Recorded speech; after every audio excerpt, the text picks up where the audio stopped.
attention has been drawn to a particular directive whose intention is to create division and discord among Mount Kenya leaders and residents.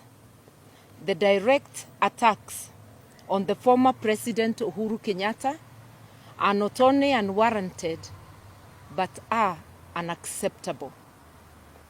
It is notable that Ruto has not called on any other community to rise against each other, except the residents of Mount Kenya, where his regime precipitated an attack on the Kenyatta family farm, Northlands, and has led sustained and justified attacks on the former president, while calling on the leaders of Mount Kenya to rise against each other. To William Ruto, in Mount Kenya region, the leaders and the entire population must be kept at war with each other to distract them from focusing on and defending their interests. The profiling of Mount Kenya youth as Mungiki must be seen in this light.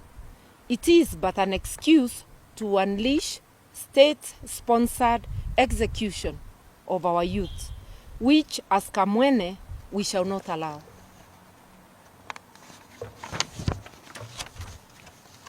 We noticed last Friday youth from Kericho County armed with bows and arrows, literally given police cover to attack another community within Sondu area, resulting in serious injuries and death. To our knowledge, no arrests have been made for these heinous crimes. William Ruto's hatred for the people of Mount Kenya is well known and is not new. He is on record as saying that I know you have problems with the Kikuyus, but you don't have as big a problem with them as we do as Kalenjins. But let us get to power first. The directive to his UDA MPs from Mount Kenya region to mount a campaign against other leaders in the region is intentional and an execution of this infamous statement. The threats now being issued against leaders in Mount Kenya region who do not support William Ruto regime must be taken seriously. We are aware that Ruto has formed a Kalenjin killer squad within the police service. This is the squad targeting Kenyans during demonstrations. Given what took place in 1992, 1997, and 2007, we know that Ruto has the capacity and is quite capable of executing his threats against Mount Kenya leaders and nationally who do not support his regime. We would like to state unequivocally that Ruto, rather to remind him that he is still an ICC indictee.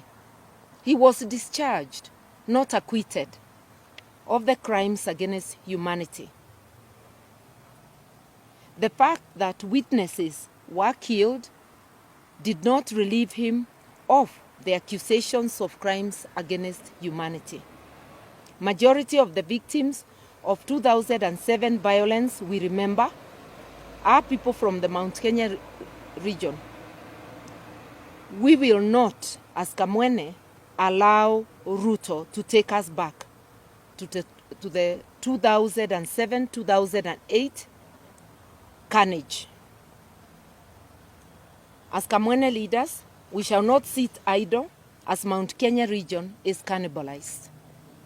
We shall continue to advocate for the interests of our people without fear or favor, even as we address national issues. That's the end of the statement. We are calling upon the residents of Mount Kenya not to be cowed, to come out in large numbers, and join other Kenyans in expressing their opposition to the punitive taxes and also their displeasure with other issues.